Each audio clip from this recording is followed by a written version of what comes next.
Talofa lava taea manuia. Ua saveio lolo nei le seunga awa ua malu maunu le fongatia. Ua tutua ai nei le sauna i mua moa. Awa ua paia maunga wao. Ai whaata alolo maunga na liu lau mea. Ua titi ai nei le taea au nei avalua. Awa o lele ua api le uli ma ua ite whanua alalo. Ewi na tala ilangi le upe ngā tonga ma whai ilangi le tuli ngā sia a tanga loa alangi. Ai o le vi inga ma le whaafitai lo tātou tāpa au sili. Ina ua le afe tuala ina le tātou whainga mananga.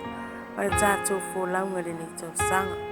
Awa o lea ua tātou iai le si ui. Ma le maasina muli muli o le tātou whainga malanga. A o lea ua tātou whisila whai i mangafe tau wola. Ila na pule tō mala na pule whaasoi fua. O lele ua tātou ua i nei whale seu.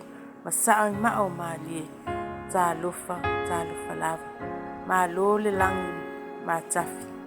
Ma lo le langi e mama. Tā awa fua ai laua maua. O te whata lofa tuai la.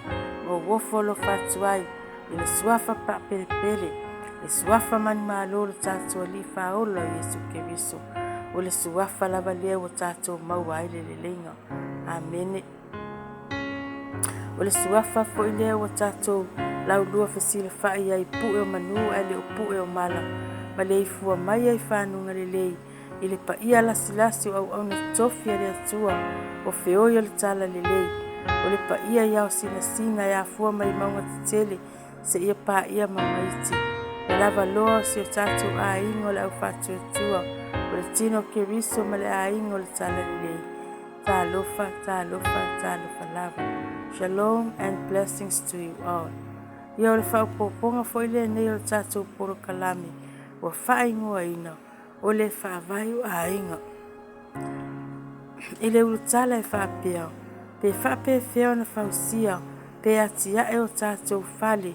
Ma o tātou a inga I lunga o le whaavai mausali. How do we build our house, our homes on a strong foundation? Amen. Pata otolam tau pesu mai whaafa i upumua. E taitasi uma whawhine papoto mātia e lona whale. Au whawhine vālea na telepetia i ona lima. Amen. Proverbs 14 verse 1. Every wise woman builds her house, but the foolish tears it down with her own hands. Amen. O le tala manino le tala nei o lo ta ua mai le tusi o whata oto. O le tusi lea whamai.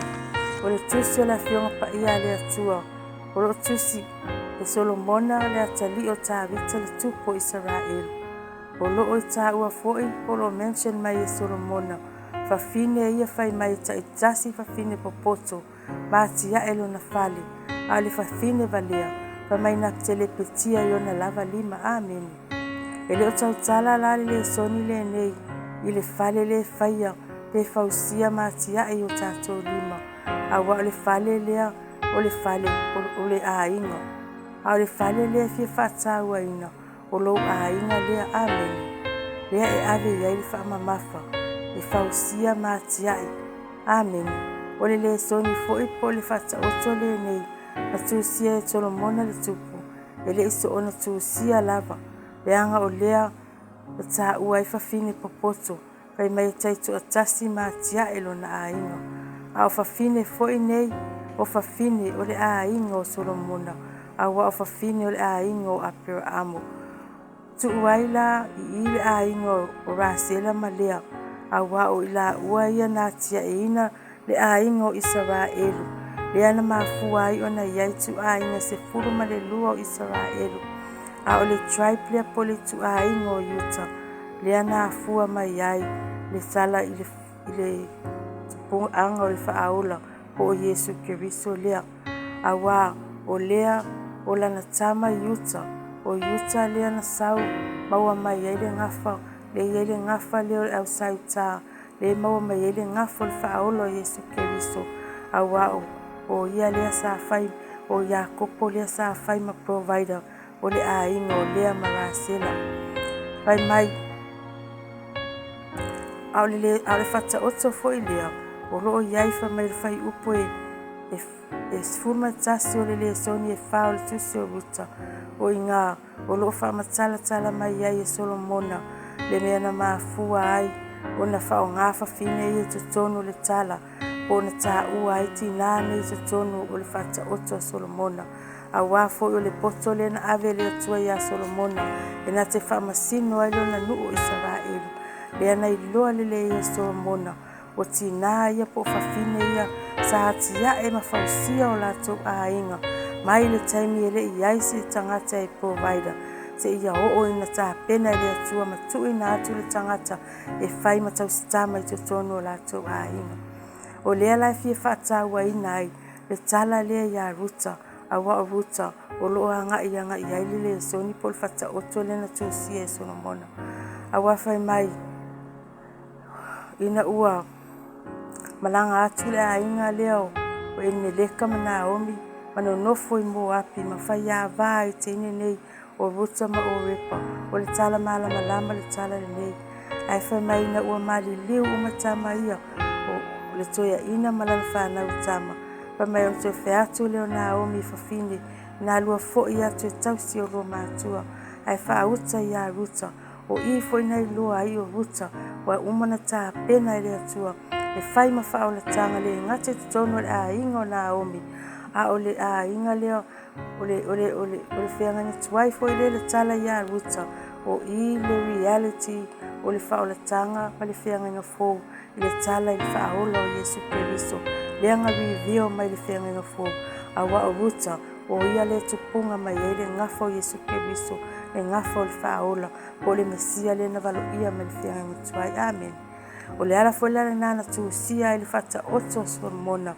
auā o ia ua iai le poto avatu e le agaga o le atua e na te faamatalaina ai le uiga o fafine e mafai foʻi e fafine ona latou atiaʻe o latou aiga ma fausia le fale auā o le fale o le aiga lava lea na fausia mai le lē ai o se mea e taʻiani na tapena ina e le atua le tagata e tuu atu e na te tausia pe fai ma tausitama i totonu o le aiga nei e moni foʻi lava na faatamala le tinā iā Naomi ma ua famai ua vale tuulima ai lana fautua po lana tofā na sesē ai lana mauti na ave lona aiga auā e sesē le mea na ia faamuamua famai ina ua oge Beteleema a loua tulaʻi ma famai ua ō ma lona aiga i Moapi e saʻili manuia ai o inā la lea na ave ese mai e le atua manuia sailima o Naomi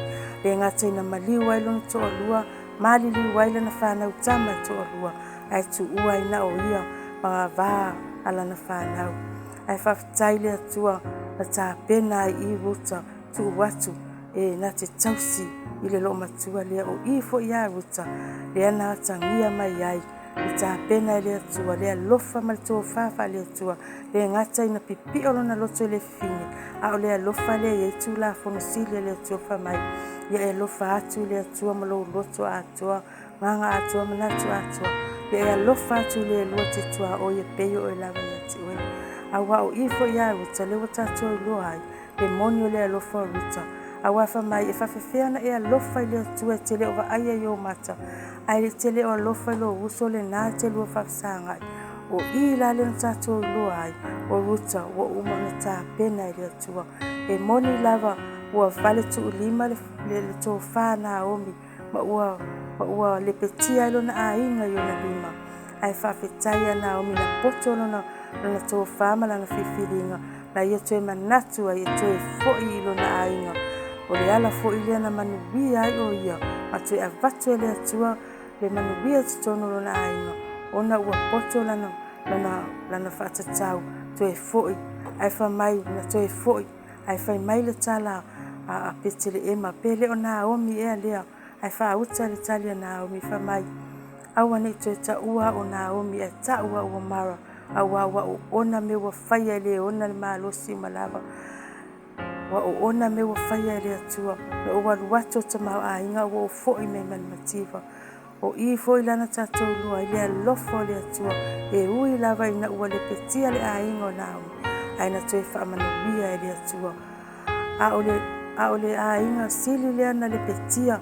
lea lo i tonu le tuspa ia na le petia mai lima o le tina o le fafine o Iesepela a wa o na lima a toe fasiotia ia lo na ainga ina ua le ina o watangia ia te ia o le fafine whaapau o le fafine le iloa le atua o tonga fiti ma mea le anga uma foi na tupu mai lima ma le ainga leo Iesepela o tatou loa le iunga ma solo ia e sea mai nofa i ngā tupu na mali li uma pa mai o le mea na ito eto e uli le toto o na pota o ina foi na ito eto ai le toto le fine lea lona ainga ma foi na solo ia na mali li uma foi i le iunga lava lea ona ua fatamala ua le petia ai lona ainga ai whawhetai le atua ina ua whapena ana toi whamanuia ia Naomi ona o ruta le na tā pena le atua awa o ia sau mai tutono le ainga o Abraham o ruta o lea marasela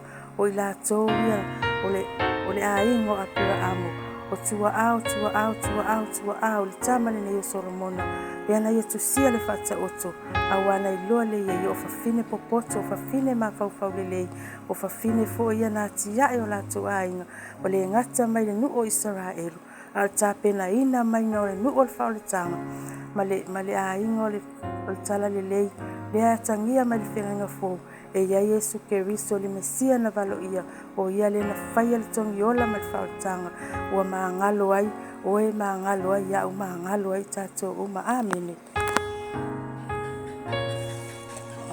So if we want to build a strong family, we need to do so on the foundation of unity.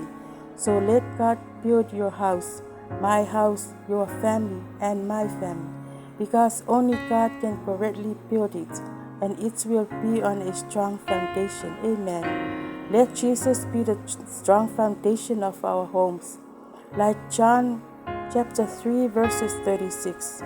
Whoever believes in the Son has eternal life, but whoever rejects the Son will not see life, for God's wrath remains on them.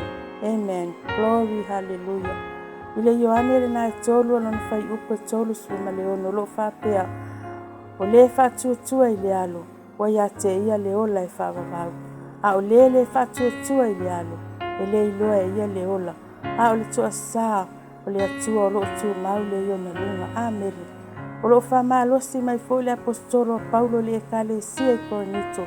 I le Korinito mua mata upo e toru alon whai upo se fulu mai sipu mai tasi. E tusa ma le alofa le atua na fua ina mai a te au. Pei se au tua tufunga e poto. Ma tu ule wha vai o le tasi fo i o lo atiae. A ia taitu atasi ma wha e tete. Pe wha pe fea o na atiae. A waile ma whaia se tasi o na tu se isi wha vai. I le ua uma na tu uina. O Yesu Keriso lea. By the grace God has given me, I laid a foundation as a wise builder, and someone else is building on it. But each one should build with care. For no one can lay any foundation other than the one already laid, which is Jesus Christ. Amen. Fausia nei matia e nei lolo a inga i le whaavai mausali. O Yesu Keriso lea, le manuia ai i le tino, le mawhauwhau, sili le anganga. Ai sili ai le manuia o le ola e whawawau. Le ola le wa umana tā pena masau nia mai, e le atua mo i tātou. Amene ma amene.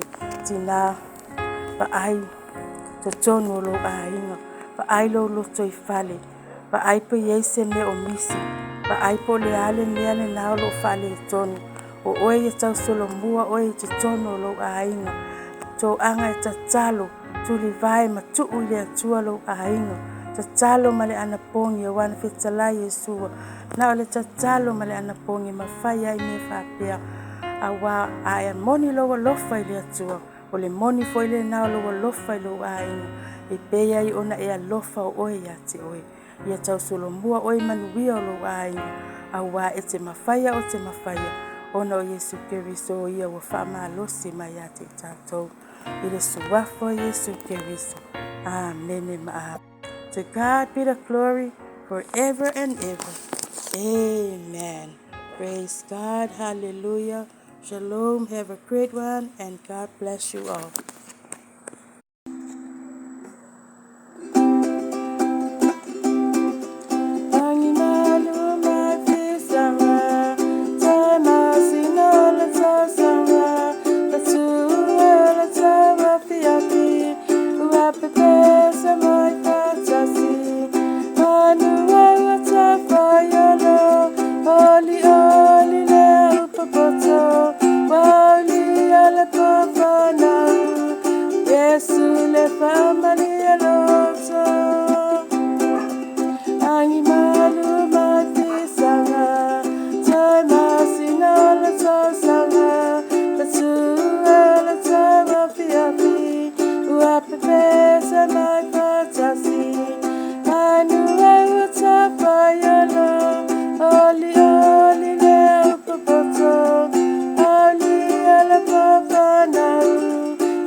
I love